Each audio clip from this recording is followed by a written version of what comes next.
Broken conductor calculation and limitations. This website is voltagedistribution.com. In this, if in all three phases 100 ampere current is flowing और सभी में phase shift 120 degree है, तो 100% ideal condition में positive phase sequence current होता है किसी system में। इसी प्रिंसिपल पर ब्रोकन कंडक्टर काम करता है। I2 negative sequence upon I1 positive sequence. जैसे ही किसी कंडक्टर में ये ब्रोकन कंडक्टर होता है और एक फेज 0 हो जाता है, इस कंडीशन में पॉजिटिव सीक्वेंस ओनली 66.67 बचता है, बाकी नेगेटिव सीक्वेंस 33 और जीरो सीक्वेंस 33.33 बचते हैं। तो एटलीस्ट 50% पे आ जाता है, इसीलिए मैक्सिमम सेटिंग 50% रिकमेंड की जाती है, बस सेंसिटिविटी के लिए 20 और 30% भी रखी जाती है। सो दो केस और हैं इसकी लिमिटेशंस के।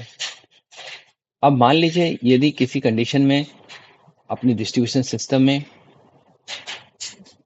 इक्वल लोड नहीं फ्लो हो रहा है, इक्वल करंट फ्लो नहीं हो रहा है, अलग डिफरेंट करंट है, अनबैलेंस है, मान लीजिए इसमें 20, इसमें 122, 120, इसमें भी 20, तो आप देखेंगे कि ऑटोमेटिक नेगेटिव फेज सीक्वेंस बढ़ जाता है। तो ब्रोकन कंडक्टर ना भी हो, फिर भी यदि अनबैलेंस लोड है तो वो भी नेगेटिव फेज सीक्वेंस बढ़ के ये ब्रोकन कंडक्टर को ट्रिगर कर सकता है। So it's difficult in because it is some certain limitation of broken conductor.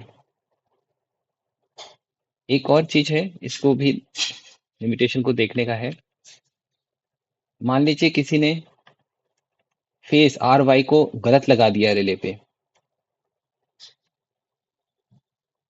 तो भी नेगेटिव सीक्वेंस आपको दिख सकता है इस तरीके से। 240 कर दें, ये 100% नेगेटिव फेज सीक्वेंस करंट दिख सकता है।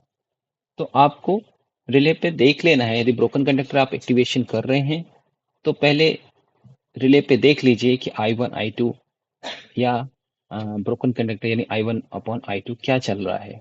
यदि इसकी लिमिट वैल्यू काफी ज्यादा है, आपका लोड अनबैलेंस है, तो ब्रोकन कंडक्टर की इफेक्टिविटी कम हो जाती है। Thank you.